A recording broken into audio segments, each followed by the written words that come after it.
പലപ്പോഴും നമ്മൾ ഈ ഭീകരവാദത്തെയും തീവ്രവാദത്തെയും വർഗീയവാദത്തെയും ഒക്കെ പറയുമ്പോൾ അനാവശ്യമായിട്ട് പലയിടങ്ങളിലും ഈ വാക്കുകൾ നമ്മുടെ സൗകര്യത്തിന് ഉപയോഗിക്കാറുണ്ട്. ഈ വാക്കുകൾക്കൊക്കെ അതിൻ്റെതായ അർത്ഥമുണ്ട്. അതുകൊണ്ട് എന്താണ് ഭീകരവാദം എന്നുള്ളതും എന്താണ് വർഗീയവാദം എന്താണ് തീവ്രവാദം എന്നുള്ളതും ലളിതമായിട്ട് സാധാരണക്കാരന് മനസ്സിലാക്കാൻ പറ്റുന്ന രീതിയിൽ വിശദീകരിക്കാനാണ് ഞാൻ ശ്രമിക്കുന്നത്. ഭീകരവാദം എന്നുള്ളത് നമ്മൾ സാധാരണ പറയാറുണ്ട്, ഭീകരവാദത്തിന് മതമില്ല, മതത്തിന് ഭീകരവാദവുമില്ല എന്നാണ് പൊതുവിൽ പറയാം.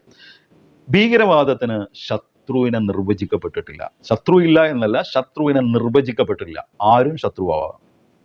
ഒരു ബോംബ് അല്ലെങ്കിൽ ഒരു സ്ഫോടക വസ്തു അരയിൽ തിരികിയിട്ട് ആളുകൾ കൂടുന്ന ഒരിടത്തേക്ക്, ഒരു പക്ഷേ അത് റെയിൽവേ സ്റ്റേഷൻ ആകാം, അല്ലെങ്കിൽ ഒരു എയർപോർട്ട് ആകാം, അല്ലെങ്കിൽ ഒരു ഷോപ്പിംഗ് മാൾ ആകാം, അല്ലെങ്കിൽ നല്ല തിരക്കുള്ള ഒരു മാർക്കറ്റ് ആവാം, അവിടെ പൊട്ടിത്തെറിക്കുമ്പോൾ ആ ഭീകരവാദിയെ സംബന്ധിച്ചിടത്തോളം, പൊട്ടിത്തെറിക്കുന്ന ഭീകരവാദിയെ സംബന്ധിച്ചിടത്തോളം അറിയാം, അവിടെ അവൻ്റെ സ്വസമുദായക്കാർ, സ്വമതക്കാരൊക്കെ ഉണ്ടാവും. അവൻ്റെ മതക്കാരായിട്ടുള്ള ആളുകൾ, അവൻ്റെ സമുദായക്കാരായിട്ടുള്ള ആളുകളൊക്കെ അതിനകത്ത് കൊല്ലപ്പെടും. ആ കൊല്ലപ്പെടുന്ന ആയിരക്കണക്കിന് ആളുകളിൽ അവൻ്റെ മതക്കാരുമുണ്ടെന്ന് അറിഞ്ഞുകൊണ്ട് തന്നെയാണ് അവന് ഈ പറയുന്ന ബോംബ് അരയിൽ തിരികെ അല്ലെങ്കിൽ സ്ഫോടക വസ്തു അരയിൽ തിരികെ പൊട്ടി മരിക്കുന്നത്.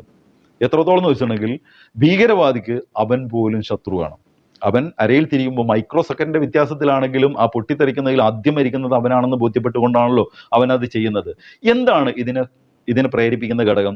ഇവിടെയാണ് പാകിസ്ഥാനിൽ ഏകദേശം വർഷങ്ങൾക്ക് മുമ്പ്, പതിറ്റാണ്ടുകൾക്ക് മുമ്പ് നടന്നൊരു സ്ഫോടനം നിങ്ങളുടെ ഓർമ്മയിൽ വരുന്നുണ്ട്. ഒരു സ്കൂളിലെ ചെറിയ കുട്ടികൾ പഠിക്കുന്ന ഒരു സ്കൂളിനകത്തേക്ക് ഏതാനും തീവ്രവാദികൾ നുഴഞ്ഞു കയറിയിട്ട് ആ ക്ലാസ് റൂമുകൾ പുറത്തുനിന്ന് പൂട്ടിയിട്ട് അകത്തുള്ള കുട്ടികളെ തുരുതുരാ വെടിവെച്ച് കൊന്നു. 100 കണക്കിന് കുട്ടികൾ മരണപ്പെട്ടു. എന്നിട്ട് അവർ പറഞ്ഞ ന്യായീകരണം എന്താണെന്നറിയോ? ആ ചെറിയ കുട്ടികൾ വലുതാകുമ്പോൾ വഴി പിഴയ്ക്കാൻ സാധ്യതയുണ്ട്.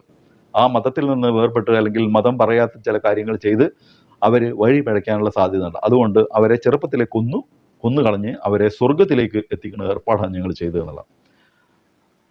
അതുകൊണ്ടാണ് സ്വയം അരയിൽ തിരികെ എളുപ്പം സ്വർഗം കിട്ടാനുള്ള എളുപ്പമാർഗം അന്വേഷിക്കുന്നത്. അതുകൊണ്ട് സ്വയം അരയിൽ ബോംബ് തിരികെ പൊട്ടി മരിക്കുന്ന ആ മനുഷ്യന്റെ വിശ്വാസം എന്താണ്?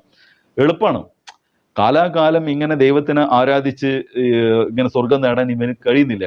എളുപ്പ വഴി നോക്കുകയാണ്. അതുകൊണ്ട് സ്വയം യുദ്ധത്തിലോ അല്ലെങ്കിൽ ഇത്തരം പ്രവർത്തനങ്ങളിൽ ഏർപ്പെടുമ്പോൾ കൊല്ലപ്പെട്ട് കഴിഞ്ഞിട്ടുണ്ടെങ്കിൽ സ്വർഗത്തിൽ പോകുന്ന ആരൊക്കെയോ ഇവനെ തെറ്റിദ്ധരിപ്പിച്ചതിന്റെ ഭാഗമായിട്ട് അവൻ സ്വയം പൊട്ടിച്ചാവാനും മറ്റുള്ളവരെ കൊല്ലാനും പ്രേരിപ്പിക്കുകയാണ്. അപ്പോൾ ആ കുട്ടികൾ, 100 കണക്കിന് കുട്ടികളെ കൊന്ന തീവ്രവാദിയെ സംബന്ധിച്ചിടത്തോളം 100 കുട്ടികളെ സ്വർഗത്തിൽ എത്തിക്കാനുള്ള ഒരു കാര്യം ചെയ്തതിന്റെ ഭാഗമായിട്ട് അതിൻ്റെ കൂടി ഒരു കൂലി അവന് ദൈവം കൊടുക്കും.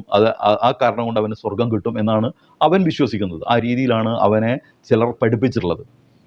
ഇതാണ് ഭീകരവാദം എന്ന് വെച്ചാൽ അതിന് ശത്രുവിനെ നിർവചിക്കപ്പെട്ടില്ല, സ്വയം ശത്രുവായി പ്രഖ്യാപിക്കുന്ന ആളുകളാണ് അവർ.